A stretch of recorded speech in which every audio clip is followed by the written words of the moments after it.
First thing to look at with a disc sander is the on and off switch, which is here on the left hand side, off and on.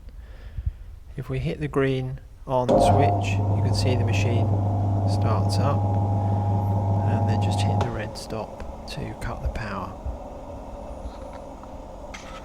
It's very important that when you're sanding, your work's in contact with this metal bed so that it keeps your work supported. You can't freehand sanding like this with space underneath.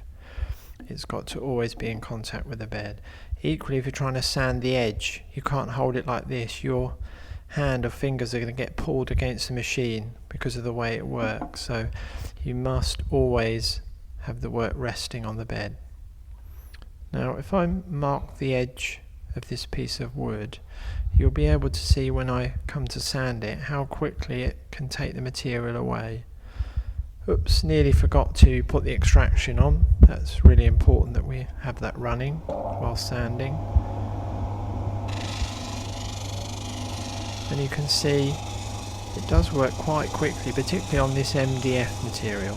That's sanding that corner and that edge off. It's only a few seconds and quite a decent finish on there. Hit the stop button and you can see that the disc is still turning, so we always use this sort of latex block to stop the wheel, and it doubles up by cleaning the sandpaper and the wheel as well, making it last longer.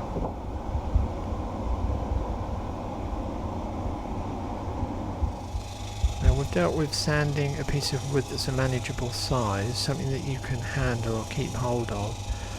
It can be much more difficult when you've got a really small piece of wood. In that case, your fingers are going to get too close and you can't keep hold of it safely.